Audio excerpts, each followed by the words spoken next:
Yo crié a mi hijastra, pero cuando salió embarazada dijo frente a todos que yo no era su verdadera mamá, y que su bebé sí iba a tener una madre de verdad, no como ella. Entonces, decidí cortar todo el apoyo económico que yo le daba. Conocí a David cuando yo tenía 32 años y él 35. Su hija Emma tenía apenas 9 años en ese tiempo. La mamá biológica de Emma la había abandonado cuando tenía 4 años, porque batallaba mucho con adicciones y problemas mentales. David tenía la custodia total, y Emma casi no veía a su mamá. A veces 1 o 2 veces al año, pero ni siquiera siempre aparecía. Cuando empecé a salir con David, fui muy cuidadosa de no meterme de golpe en la vida de Emma. Sabía que para una niña no es fácil ver a otra mujer en la vida de su papá. Yo nunca me había casado antes y no tenía hijos, pero siempre había querido ser mamá. Y desde que conocí a David y a Emma, me sentí muy conectada con los dos. Emma era calladita, muy tímida, pero también lista y curiosa. Me di cuenta que tenía muchas ganas de sentirse querida y segura. David y yo nos tomamos nuestro tiempo. Duramos como 6 meses así, saliendo tranquilos, antes de que yo empezara a pasar más tiempo en su casa. Poco a poco empecé a ayudarle con la tarea, le hacía su lonche, la llevaba a sus clases y a sus entrenamientos. Y con el tiempo, Emma me empezó a agarrar cariño y me dejó entrar en su vida. Nos casamos cuando Emma tenía 11 años, y para entonces, ya me decía, mamá, sin que yo se lo pidiera. Eso me hizo sentir que por fin había encontrado mi propósito en la vida. La amaba como si fuera mi hija de verdad, y quería darle todo el amor y la estabilidad que le había faltado de chiquita. Iba a todas sus juntas de la escuela, sus eventos, le ayudaba con sus proyectos, le enseñé a cocinar, a lavar su ropa, a manejar su dinero. Estuve con ella en cada momento, cuando se cayó y se raspó, cuando le rompieron el corazón, y en todos los dramas de la adolescencia. David trabajaba mucho, a veces se iba de viaje por trabajo, así que yo me encargaba de todo lo de Emma. Y aunque a veces era cansado, lo disfrutaba de verdad. Emma y yo nos volvimos muy cercanas. Me contaba todo, sus problemas con amigos, sus dudas, sus enamoramientos, sus miedos del futuro. Cuando tuvo su primer desamor a los 15, yo estuve ahí para consolarla. Cuando quiso dejar el piano para enfocarse en el fútbol, la apoyé. En su último año de prepa, pasé horas ayudándola con sus solicitudes para la uni y con los ensayos de las becas. Y cuando la aceptaron en la Universidad Estatal con beca parcial, lloré de pura felicidad. Sentí que todo el amor y el esfuerzo que le había dado, habían valido la pena. Emma estudió negocios y le iba bien, aunque a veces batallaba con la ansiedad y con dudas de ella misma. Yo creo que todo eso venía de lo que vivió de niña con su mamá biológica. Me aseguré de que tuviera apoyo psicológico en la escuela, y hablaba con ella seguido para ver que estuviera bien, que no se sintiera abrumada. Siempre estuve para ella. David y yo la íbamos a visitar a la universidad varias veces cada semestre, y ella venía a casa en vacaciones y en verano. Nuestra relación se mantenía fuerte y cercana, aunque ya viviera lejos. Cuando Emma se graduó, regresó a casa por unos meses mientras buscaba chamba. Fue en ese tiempo que conoció a Saun en una fiesta de un amigo. Saun era unos años mayor que ella, trabajaba en una empresa y se veía buena onda, aunque a veces se me hacía un poco inmaduro y como que no estaba listo para algo serio. Pero Emma se enamoró bien rápido de él. A los 6 meses ya estaban hablando de vivir juntos y casarse. Eso me puso nerviosa, la verdad, porque sentía que todo iba muy deprisa y que aún no se conocían bien. Emma encontró trabajo en una empresa de planeación financiera, y como a los 8 meses de andar con Saun, se mudó con él. Yo traté de apoyarlos, aunque tenía mis dudas sobre la relación. Notaba que Saun tenía mucha influencia en ella, como que Emma empezó a cambiar sus prioridades y hasta su forma de pensar para adaptarse a él. Eso me preocupaba, porque ella siempre había sido bien fuerte y muy independiente. David y yo los invitábamos a cenar seguido, queriendo mantener una buena relación con los dos. Pero me empecé a dar cuenta de que Emma se iba alejando un poquito de nosotros. Cuando Emma tenía 24 años, me llamó una noche y me dijo que estaba embarazada. Me sorprendió porque sabía que todavía no estaban casados ni habían planeado tener hijos tan pronto. Pero también me emocioné mucho y le dije que estaba feliz por ella. Al principio, Emma se veía nerviosa, como que no estaba segura de todo esto. Pero dijo que Saun estaba contento y que pensaban casarse antes de que naciera el bebé. Yo luego empecé a pensar en cómo podía ayudarla. Tenía dinero ahorrado desde hace años para cosas así, y quería apoyarlos con los muebles, la ropa del bebé y todo lo que necesitaran para recibir a su hijo. Empecé a investigar cunas, asientos para el auto, carriolas. Me ilusionaba la idea de irme de compras con Emma, de hacer su lista de regalos y de organizarle su baby shower. Como 2 semanas después de que me dijo que estaba embarazada, vinieron a cenar a la casa un domingo, como lo hacíamos desde hace años. Pero ese día Emma se veía distinta. Más fría, más seria. Yo sentía que algo traía, pero no quería forzarla a hablar si no quería. Después de cenar, mientras David y Shaun veían el partido, Emma me pidió hablar a solas en la cocina. Pensé que quizás quería decirme alguna duda del embarazo o pedirme algún consejo. Se sentó en la mesa y me miró con una cara que nunca le había visto. Me dijo que habían estado platicando sobre el bebé y sobre su futuro, y que habían decidido que querían que su hijo creciera con la verdad sobre quiénes eran sus familiares de sangre. Al principio no entendí qué quería decir, así que le pedí que me explicara. Entonces Emma respiró hondo y me dijo que agradecía todo lo que yo había hecho por ella durante años, pero que quería que yo entendiera que no era su verdadera madre y que nunca lo había sido. Y ahora que ella iba a ser mamá, quería que su hijo entendiera la diferencia entre familia biológica y familia elegida. Dijo que su bebé tendría una madre de verdad, a diferencia de ella. Y que no quería que hubiera confusión sobre mi papel en la vida de ellos en el futuro. En ese momento no pude ni respirar. Le pregunté qué quería decir con eso de que su bebé tendría una madre real y ella no. Me dijo que había estado recordando su infancia, y lo confuso que fue tenerme a mí actuando como su mamá cuando no lo era de verdad. Y que no quería que su hijo pasara por lo mismo.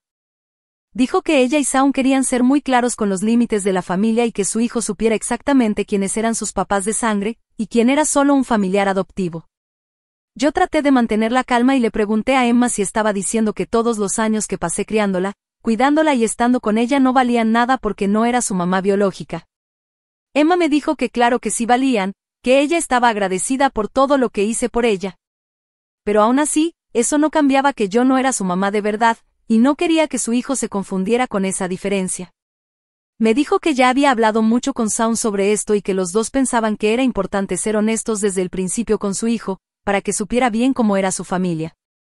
Yo sentía las lágrimas subir a mis ojos. Le pregunté si eso significaba que ya no me consideraba su mamá. Y me dijo que yo había sido como una mamá para ella, pero que en realidad no lo era. Y que ahora que ella iba a ser una madre de verdad, ya entendía la diferencia. También dijo que esperaba que yo quisiera seguir en la vida de su hijo como esposa de David y como su madrastra, pero que quería que todo quedara claro y bien definido desde el principio. Seguimos hablando como 20 minutos más. Emma trataba de explicar su punto de vista y yo nomás no podía entender cómo la hija que crié y amé durante 15 años podía decidir, así de pronto, que nuestra relación no contaba como real solo porque no teníamos el mismo sangre. Emma repetía que no me quería lastimar, que valoraba todo lo que yo hice. Pero aún así volvía a decirme que yo no era su madre de verdad. Y que su hijo iba a tener suerte de tener una mamá real desde el principio. No como ella. Cuando regresamos con David y Shaun a la sala, yo apenas podía sostenerme. David se dio cuenta de que algo pasaba, pero como estaba Shaun, no quiso preguntar ahí mismo. Así que esperé a que se fueran para contarle todo lo que Emma me había dicho. David se quedó sorprendido y enojado. No podía creer que Emma me hubiera hablado así después de todo lo que hicimos por ella durante tantos años. Esa noche no pude dormir. Me la pasé reviviendo esa conversación en mi cabeza una y otra vez. Pensaba en todas las veces que Emma me había llamado mamá, cuando me decía que me quería, cuando venía a buscar consuelo o algún consejo. Y no podía entender cómo esa misma niña ahora me hablaba tan fría y tan lejana. Me preguntaba si Shaun le había metido esas ideas. O si siempre había pensado así y nomás me lo había escondido. Los días siguientes me la pasé esperando que Emma me llamara para pedir perdón, o para decirme que andaba de malas y no había querido decir eso. Pero nunca me llamó. David trató de hablar con ella, pero ella se mantuvo en lo mismo. Decía que solo estaba siendo honesta sobre las relaciones familiares y que no entendía por qué hacíamos tanto drama. Ella me dijo que todavía me quería y que quería que yo siguiera en su vida, pero que ahora, como iba a ser mamá, quería tener bien claros los límites y los roles. Yo me di cuenta entonces que la manera en que Emma me veía ya había cambiado para siempre. No iba a ser como antes, y tenía que pensar bien cómo iba a responder ante esta nueva realidad. Durante muchos años, yo fui quien le daba la mayor parte del apoyo económico a Emma. Le compraba sus útiles, su ropa, le pagaba cosas de la escuela, le ayudaba con la universidad, y también le daba dinero cuando tenía alguna emergencia o cuando había una ocasión especial. David también aportaba, pero yo era quien tomaba la mayoría de las decisiones del día a día en lo que se refería al dinero y Emma. Incluso ahorré una buena cantidad para cuando se casara o tuviera hijos. Ya hasta había empezado a hacer planes para apoyar a Emma y a Shaun con los gastos del bebé. Yo me imaginaba siendo esa abuela que consiente, que está siempre ahí para ayudar, para hacerles la vida más fácil. Me ilusionaba ir con ella a comprar ropa de embarazo, mueblitos para el bebé, organizarle un baby shower, hacer un fondo para la universidad del niño y estar siempre dispuesta a apoyarlos económicamente. Pero después de lo que dijo Emma, que yo no era su verdadera mamá y que su hijo sí iba a tener una mamá de verdad, empecé a preguntarme si realmente tenía sentido que yo siguiera ayudando de esa forma a alguien que no me veía como su mamá de verdad. Pensé en todo el dinero que gasté en ella durante los años. Yo lo hacía con gusto, porque siempre la sexta como mi hija y quería darle todo lo que pudiera. Pero si ella ahora quería poner una línea clara entre la familia biológica y la familia que se elige, entonces también tenía que aceptar las consecuencias de eso. Si yo no era su mamá real, entonces tampoco tenía por qué darle el apoyo que una mamá suele dar. Si solo quería que fuera la esposa de David y su madrastra, entonces quizá debía actuar como cualquier madrastra que nomás está presente, pero sin involucrarse demasiado. Hablé con David sobre todo esto. Al principio, él trató de convencerme de que no tomara esa decisión, que a lo mejor solo estaba herida y que luego me podía arrepentir de cortar ese apoyo. Me dijo que Emma era joven, que quizá no entendía lo que realmente estaba diciendo, y que a lo mejor, después de que naciera el bebé, cambiaría de opinión y se daría cuenta de cuánto necesitaba de nosotros. Pero le expliqué a David que no lo hacía por venganza ni por castigo. Lo hacía por respeto a los límites que ella misma había puesto. Si ella había redefinido nuestra relación, yo tenía que actuar en base a eso. Le dije que durante 15 años le entregué mi amor y mi apoyo a Emma porque la consideraba mi hija. Pero si ella no me veía igual, entonces yo también tenía que cambiar mis expectativas y mi forma de actuar. Le dije que seguiría siendo amable y respetuosa con Emma, como lo sería con cualquier joven que esté casada con alguien de mi familia, pero ya no iba a seguir actuando como su mamá si ella no quería que yo fuera su mamá. Al final, David entendió mi punto de vista, aunque él todavía tenía la esperanza de que Emma cambiara de opinión, que se disculpara y que pudiéramos volver a como éramos antes.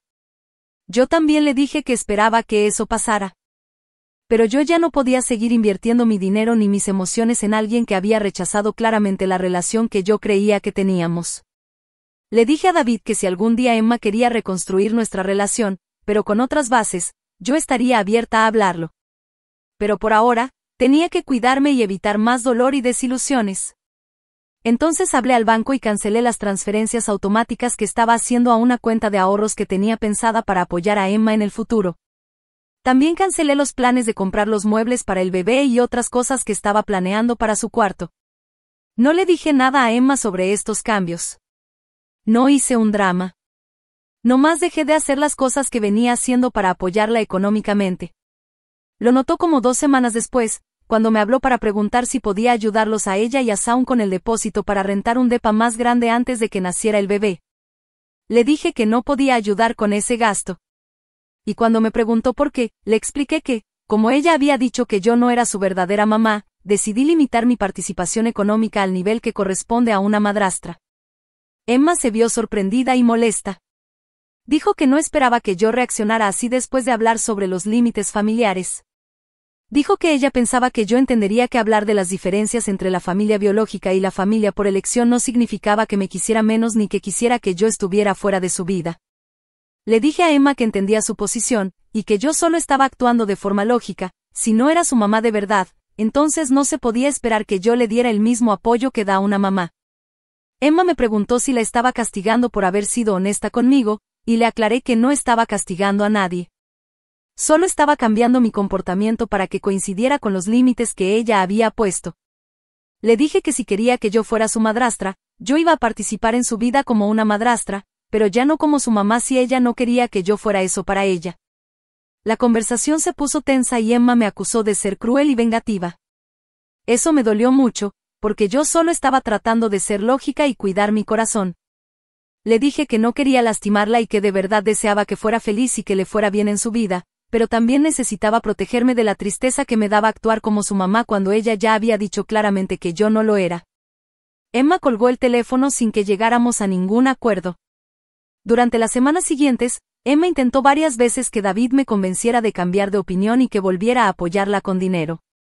David le explicó por qué había tomado esa decisión, pero también la animó a disculparse y a tratar de reparar nuestra relación. Pero Emma no quiso hacerlo. Ella decía que no había hecho nada malo, que solo había sido honesta sobre las relaciones familiares. Conforme su embarazo avanzaba, hubo varias veces en que Emma me pidió ayuda para cosas relacionadas con el bebé. Pero cada vez le dije con respeto que yo ya había decidido limitar mi participación a lo que es apropiado para una madrastra, no para una madre. Emma cada vez se enojaba más con esa respuesta. Se empezó a quejar con David, diciendo que yo estaba siendo cruel e irrazonable al quitarle mi apoyo cuando más lo necesitaba. David se quedó en medio de todo. Intentó mediar, proponiendo soluciones que funcionaran para las dos. Pero Emma nunca reconoció que sus palabras sobre las mamás reales habían sido dolorosas o fuera de lugar. Y yo tampoco iba a cambiar de opinión, no iba a seguir apoyando financieramente a alguien que había rechazado claramente nuestra relación como madre e hija. Al final David dejó de intentar mediar entre nosotras y le dijo a Emma que, si quería cambiar las cosas, tenía que hablar directamente conmigo. Su mamá biológica había estado desaparecida durante casi todo el embarazo, lo cual no me sorprendió, porque así había sido su conducta toda la vida. Emma había tratado de acercarse a su mamá en varias ocasiones cuando era adolescente y también en sus 20s, pero siempre acababa decepcionada. Su mamá no cumplía promesas, o llegaba borracha a las reuniones. Yo siempre apoyé que Emma quisiera tener una relación con ella, aunque sabía que eso también significaba que después tenía que consolarla cuando las cosas salían mal. Unos 2 meses antes de que naciera el bebé, su mamá la contactó y le dijo que quería involucrarse. Eso pareció convencer a Emma de que las relaciones biológicas eran más importantes que las relaciones construidas. Emma empezó a decir que estaba feliz de que su hijo fuera a tener una abuela, de verdad, por parte de su mamá biológica. Y también empezó a decir que eso confirmaba que había hecho bien en poner límites entre la familia de sangre y la familia adoptiva. Yo, por experiencia, sabía que su mamá no era confiable, y que probablemente la iba a volver a decepcionar. Pero ya no era mi lugar decirle nada. Yo ya no estaba en el papel de mamá ni de consejera. Emma tuvo a su bebé a principios de la primavera. David y yo fuimos al hospital a conocer a nuestro nuevo nieto. Emma nos recibió bien y se le veía contenta de mostrar al bebé, pero aún se sentía la tensión entre nosotras. Hizo varios comentarios sobre lo maravilloso que era que su hijo tuviera una abuela verdadera, refiriéndose a su mamá biológica. Yo tomé al bebé en brazos, los felicité a ella y a Saun, pero mi visita fue corta, porque sentía mucha carga emocional en el ambiente. En los meses siguientes, la mamá biológica de Emma empezó a aparecer más en su vida y en la del bebé. Pero tal como yo lo temía, esa participación era irregular y a veces problemática. Prometía cuidar al bebé y cancelaba de última hora. A veces llegaba después de haber bebido. Daba consejos que estaban muy pasados de moda o que eran incluso peligrosos. Emma se empezó a frustrar. Le costaba aceptar que esa relación no estaba funcionando como ella esperaba. Mientras tanto, Emma tenía muchos problemas de dinero por los gastos del bebé. Me volvió a pedir ayuda varias veces, pero yo mantuve mi decisión y no la ayudé económicamente. David también estaba luchando por dentro. Él quería ser un abuelo presente y cariñoso, pero también quería respetarme a mí y mi decisión. Así que empezó a ayudar a Emma con algunas cosas por su cuenta, pero no podía darle todo el apoyo que yo le había dado antes. Entonces Emma empezó a darse cuenta de que había dado por hecho todo lo que yo había hecho por ella durante años. Todo llegó a un punto crítico cuando una noche Emma y Saun salieron a cenar y dejaron al bebé con la mamá de Emma. Pero ella salió a comprar cigarros y dejó al bebé solo en el depa. Un vecino escuchó el llanto y llamó a la policía. Cuando llegaron, encontraron al bebé sin supervisión. Llamaron a Emma y a Saun de inmediato. Emma se puso en shock. Estaba horrorizada. En ese momento se dio cuenta de que no podía confiarle a su mamá biológica la seguridad de su hijo. Pero también sentía vergüenza. Tenía miedo de que esa situación pusiera en riesgo la custodia de su bebé. Al día siguiente, Emma me llamó llorando y muy molesta. Me preguntó si podía ayudarla a encontrar una guardería de confianza, porque quería regresar a trabajar sin estar preocupada todo el tiempo por la seguridad de su bebé. Admitió que su mamá biológica había resultado ser igual de poco confiable que siempre. Y me dijo que apenas estaba empezando a entender por qué yo había sido tan importante en su vida durante tantos años. Yo la escuché, entendí su dolor y me puse en su lugar. Pero también le recordé que ella había puesto límites entre nosotras y que yo había estado respetando esos límites. Entonces ella me preguntó si podíamos hablar sobre reconstruir nuestra relación, y ver cómo podíamos avanzar de una forma que funcionara para las dos. Le dije que estaba dispuesta a tener esa conversación, pero que para empezar, ella tenía que reconocer que sus comentarios sobre las madres reales habían sido muy hirientes y que necesitaba pedirme una disculpa sincera por haber ignorado los 15 años que yo había pasado cuidándola y apoyándola. Emma se quedó callada un buen rato y luego dijo que necesitaba pensar en todo lo que yo le había dicho. Pasaron varias semanas sin que volviera a contactarme, así que supuse que no quería reconciliarse, tal vez porque no estaba lista para pedir perdón o aceptar que se había equivocado. David siguió visitando a Emma y al bebé con regularidad y me iba contando cómo estaban. Pero él respetó mi decisión de no retomar ningún tipo de apoyo financiero ni involucrarme más hasta que Emma estuviera lista para afrontar las cosas entre nosotras. Hasta que una noche, Emma llegó a nuestra casa sin avisar, con su bebé en brazos y viéndose totalmente cansada y abrumada. Me preguntó si podía hablar conmigo a solas. Nos sentamos en la sala y David se fue a la cocina para darnos privacidad. Emma me dijo que había estado pensando mucho en nuestra conversación y en todo lo que había pasado desde que anunció su embarazo. Me dijo que ahora veía claramente que había estado mal en desechar nuestra relación y en no valorar lo que yo había hecho por ella. Me dijo que, ahora que ella era madre, entendía cuánto amor y sacrificio se necesitaba para criar a un hijo, y que se daba cuenta de que la biología no era lo que te hacía una madre de verdad. Me dijo que su mamá la había parido, pero que yo fui quien realmente la crió y estuvo a su lado en los momentos importantes. Se disculpó por haberme herido y me pidió que considerara volver a ser su mamá, como antes.